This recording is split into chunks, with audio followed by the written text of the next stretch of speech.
अभी आषाढ़ का महीना चल रहा है और आषाढ़ महीने की अमावस्या तिथि 25 जून 2025 को पड़ रही है।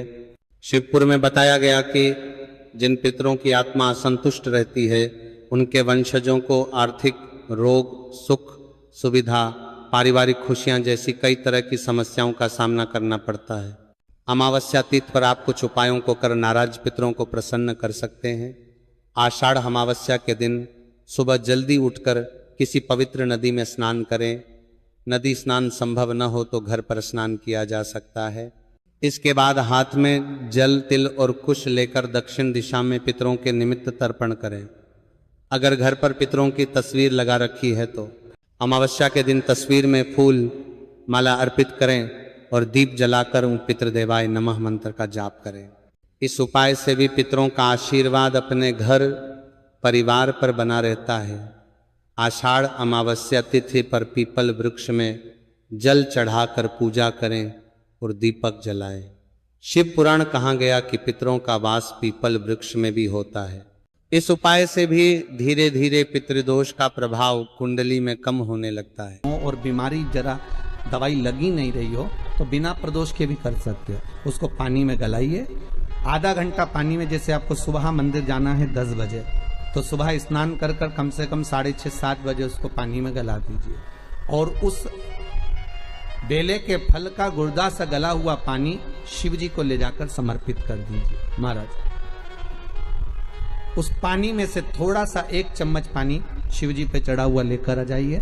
उस पानी को जो बीमार व्यक्ति है उसको औषधि देने से पहले मात्र आधी चम्मच से भी आधा चम्मच उसको दे दीजिए। भगवान शंकर का श्री शिवाय नमस्तुभ्यम का जाप कर कर उस पानी को देने के बाद अगर आप औषधि देंगे तो ये पक्का है कि औषधि अपना कार्य करना प्रारंभ कर देगी और वो स्वस्थ होना प्रारंभ हो जाएगा। वो स्वस्थ हो औषधि के 7 स्थान शिवलिंग के बताए हैं जहां पर भूल से भी अगर कोई चंदन की उंगलियां लगा देता है। 7 स्थान ऐसे हैं जहां चंदन की मात्र उंगलियां लगा देने से ही शिव पितृलोक के पितरों को मुक्ति प्रदान करके वैकुंठ लोक का निवास दे देते हैं। 7 स्थान।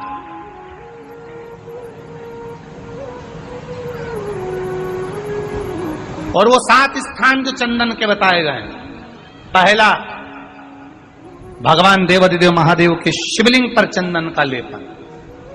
समझ लेना जरा बहुत अच्छे से। आपको लगता है स्वप्न में कोई मुर्दे दिख रहे हैं या कोई जल रहा है या कोई मर रहा है या कोई चला गया है, ऐसा भय लगता है। बच्चों को मानी भेजूंगी ऐसा हो जाएगा, पति को मानी भेजूंगी ऐसा हो जाएगा, कोई हमारे कोई गलत तो नहीं कर रहा है, आपको लगता है। 7 स्थान चंदन के बताएं महाराज। पहला शिवलिंग, दूसरा जहां गणेश जी का स्थान है, मालूम है ना सबको? जम के बोलो जरा, मालूम है ना सबको? जहां गणेश जी का स्थान है वहां अलग से गणेश जी बैठे, वहां नहीं। शिवलिंग में जलाधारी के ठीक सामने राइट में गणेश, लेफ्ट में कार्तिकेय, बीच में अशोक सुंदरी। तो पहला चंदन बाबा के शिवलिंग पर, दूसरा गणेश जी पर चंदन की उंगली, तीसरा षडानंद कार्तिकेय पर चंदन की उंगली, चौथा अशोक सुंदरी पर चंदन की उंगली, पांचवा जलाधारी पर चंदन की उंगली, छठा जो शिवलिंग का जल बह रहा है इसके ठीक विपरीत की ओर चंदन की उंगली, और 7वां चंदन नंदी के मस्तक के ऊपर जो 2 सींग लगे रहते हैं उस पर चंदन की उंगली। ये कब लगाई जाती है? या तो अमावस्या के दिन। आपको लगता है कि हमारे पूर्वजों का उद्धार नहीं हुआ, हमारे पूर्वजों का कल्याण नहीं हुआ, कहीं अधोगति में कोई चला गया है, उसका बस एक बार, रोज नहीं जरूरत है, प्रतिदिन जरूरत ही नहीं, महीने में एक बार अगर अमावस्या के दिन भी आपने चंदन के थोड़ा सा चंदन अगर मेरे देवाधिदेव महादेव को 7 स्थान पर समर्पित किया है। अशोक यहाँ पर वर्णन कर रही हैं मैना, धन्य और कला की कथा कह रही है। तीनों ने सनकादि ऋषियों से मांगा। चंदन भगवान को अति प्रिय होता है और चंदन ही एक ऐसा होता है जो पितरों को भी प्रिय होता है, जिसका स्पर्श मात्र लगने से पूर्वजों का कल्याण हो जाता है। वो चंदन अमावस्या के दिन जो नदी, तालाब, बावड़ी, कुआं किसी भी एक जगह पर अपने पूर्वजों का नाम लेकर शाम के समय पर दिया लगाएगा, ये मेरा विश्वास रहता है, उसके लिए कुबेर भंडारी भंडार जरूर बनेगा, पितृ भंडार जरूर बनेगा। ये निश्चित।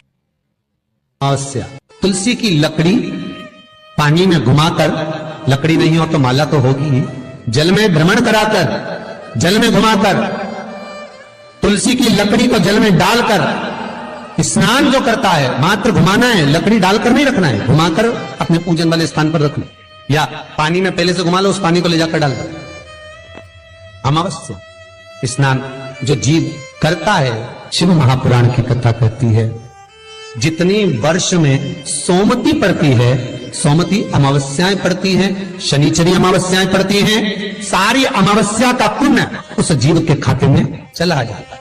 तो अच्छे से ध्यान रखिएगा, आप ब्राह्मण को भोजन कराएं ना कराएं, आपने धूप छोड़ी ना छोड़ी वो पता नहीं, गाय को रोटी दी ना दी, स्वान को भोजन दिया ना दिया, कौवे को भोजन दिया ना दिया, चलेगा। पर अमावस्या के दिन, उस दिन प्रदोष काल में, प्रदोष के समय पर, शाम के समय पर जाकर किसी भी नदी, तालाब, बावड़ी, कुआं, कहीं ना कहीं जो आपके पास में हो, वहां पर एक घी का दिया, बत्ती का मुंह दक्षिण की ओर कर कर अवश्य जला कर जाना, सारे पितृ दोष समाप्त हो जाएगा। से निवेदन है, माताओं से निवेदन है, मान लो आपको कोई ब्राह्मण देवता ने कहा कि आपके यहाँ पितृ दोष है, तो आपको घबराना नहीं है कि महाराज जी मुझे क्या करना पड़ेगा, पितृ दोष है। एक चावल का दाना घर में से लीजिए, हथेली पर रखिए, पानी का जो मटका होता है, हंडा होता है, पानी का जो मटका है, हंडा है, जहां पर रसोई घर में तुम पानी रखते हो, उस हंडे के पास में, मटके के पास में उस चावल के दाने को लेकर जाइए, अपने पितरों का स्मरण कर स्वधा स्वधा स्वधा स्वधा स्वधा 5 बार बोलकर शंकर भगवान के शिवलिंग पर, तुम्हारे घर में शिवलिंग हो तो घर में, और अगर मंदिर में शिवलिंग हो तो मंदिर में, उस चावल के दाने को चढ़ा दीजिए, कैसा भी पितृदोष होगा समाप्त हो। कि गाय जब अपने बछड़े को दूध पिलाए और बछड़े के मुख पर जो फेन आए, उस फेन को अमावस्या के दिन दोपहर में 12 बजे चम्मच में लेकर, जो बच्चा चिड़चिड़ करता हो, या पढ़ाई में मन नहीं लगता हो, या दिमाग थोड़ा सा कमजोर हो, डॉक्टर के इसका विवेक काम नहीं कर रहा, बुद्धि काम नहीं कर रहा। श्री शिवाय नमस्तुभ्यं दर्शकों, हर हर महादेव। स्वागत है आपका अपने YouTube चैनल त्रिनेत्र के उपाय में। इस वीडियो में आपको पूज्य पंडित जी बहुत विशेष उपाय बताए हैं, आप इस उपाय को जरूर करें।